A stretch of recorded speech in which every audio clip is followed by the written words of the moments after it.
nous sommes en zone de turbulence et c'est pour cela que le chef de l'État, le président Paul Biya, a décrété un dialogue national à la fin de ce mois de septembre. D'abord, quel est votre avis sur ce décret du chef de l'État? Merci AST. Déjà, je vais profiter de cette occasion pour vous remercier de tout ce que vous faites, de l'effort que vous faites pour apporter la lumière, celle qui est la lumière camerounaise au sein de la diaspora, particulièrement en Grande-Bretagne. Merci beaucoup. Je dois déjà dire, il faut reconnaître l'autorité. En tant que je vais d'abord commencer par respecter l'initiative du chef de l'État qui est, n'est-ce pas, de permettre à tous les Camerounais, à toutes les couches de la société, de la communauté camerounaise, de la diaspora comme du territoire national, de pouvoir apporter leurs idées dans ce qui va être le vivre ensemble. Nous avons vu nos frères et sœurs se diviser, nos frères et sœurs s'entretuer. Nous avons vu, n'est-ce pas, l'autorité nationale plus que jamais être en doute avec l'unité nationale que nous avons tant vantée depuis des années. Peut-être il y avait ce vide de communication entre le haut et le bas. Ce dialogue va permettre non seulement de résoudre les problèmes qui sont posés aujourd'hui, mais aussi d'établir des bases pour pouvoir éviter que ce que nous vivons aujourd'hui ne se reproduise demain. Si vous deviez participer directement à ce dialogue national, quelles seraient les propositions que vous feriez au Premier ministre Dian Ngouté? Je pense que nous devons alléger la chose en identifiant qu'est-ce qui est urgent et maintenant en dénombrant ce que nous voulons que le Cameroun devienne pour que nous puissions apporter, n'est-ce pas, notre contribution. Ce que nous apportons va être comme un contenu. Et ce que nous on attend de l'État camerounais, c'est un contenant, c'est-à-dire une plateforme, c'est-à-dire un tuyau, c'est-à-dire un pont, c'est-à-dire une place qui nous appelle à aller investir. Nous avons des moyens.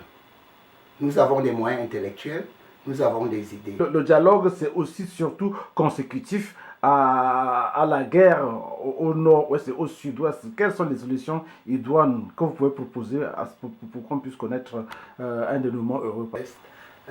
Je dois dire que la solution, elle est évidente. Il faut l'apaisement. Il faut l'apaisement national. Ça veut dire quoi? Ça veut dire, c'est même dans le même cadre, ça voudrait dire que comme nous allons donner l'occasion, l'opportunité, tout le monde a l'opportunité d'émettre ses idées, tout le monde a l'opportunité de dire ce qu'il pense pour qu'il arrête d'aller tuer ou d'aller empêcher aux enfants d'aller à l'école. Ça voudrait dire que les autorités vont écouter quels sont les mobiles et maintenant vont devoir trouver des voies d'apaisement. Je parle des voies d'apaisement d'abord. Au lieu de tenir un discours politique, il faut tenir un discours de chef de famille. On ne peut pas faire des guerres d'anglophonie ou de francophonie. Ce n'est pas nos guerres. Nous ne devons pas nous diviser. Il faut qu'on reparte sur des bases avec les moyens traditionnels avant que ces divisions géographico-politiques qui nous viennent de l'Occident ne s'établissent. Nous avions déjà des notions de vie ensemble. Qu'on reparte sur ces bases-là. Pour résumer, je vais dire, le problème que nous vivons dans notre cher et beau pays aujourd'hui, ça ne doit pas être pris comme un problème singulier. C'est un problème global. Nous sommes tous frustrés.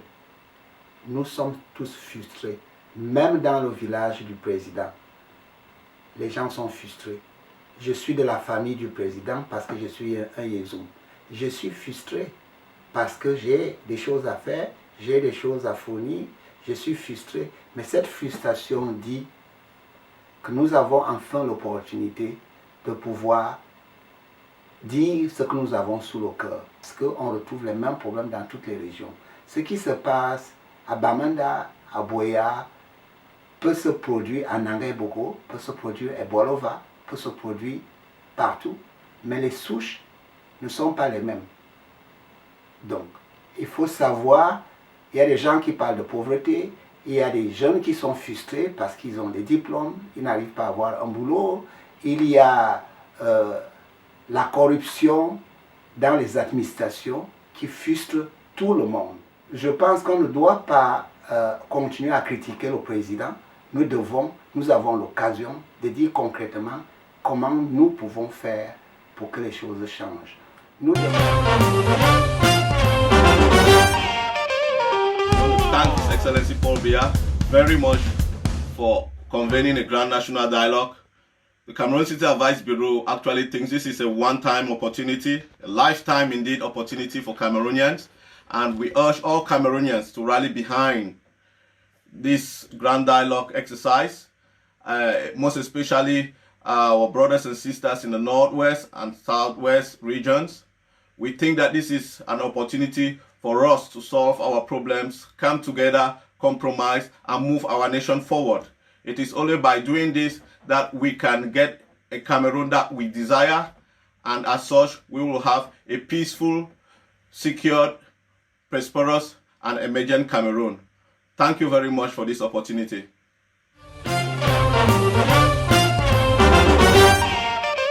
Ce que je peux proposer en tant que membre de la diaspora, c'est un régionalisme au Cameroun. C'est-à-dire? Au moment où nous étions la République unitaire du Cameroun, nous étions sur 7 provinces. Aujourd'hui, après, nous sommes passés à la République du Cameroun qui a vu 10 provinces. Et après, de nos jours, on doit repartir sur une forme étatique de 3 à 4 régions autonomes. Une première région qui va englober la région du centre actuel, la région du sud actuel et la région de l'est actuel, qui va former une région. Une deuxième région qui va englober la région du nord actuel, la région de l'extrême nord actuel et la région de la Damawa actuelle. Une troisième région qui va englober la région du littoral, qui va englober la région du littoral actuel et la région du sud-ouest. Okay. Une quatrième région qui va englober la région de l'ouest. C'est-à-dire? La région de l'ouest, ça veut dire la région de l'ouest actuel et la région du nord-ouest. 4 régions pour moi autonomes où les présidents de région seront élus par les populations de leur région. Mais à l'heure actuelle, la Constitution a prévu la décentralisation et dans cette décentralisation, nous avons 10 régions.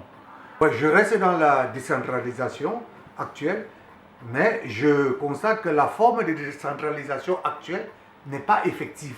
Je propose, par rapport à ce dialogue national, qu'on rentre dans une forme de décentralisation avec 4 régions, mais 4 régions deviennent vraiment autonomes et chaque région prenne ses responsabilités en main.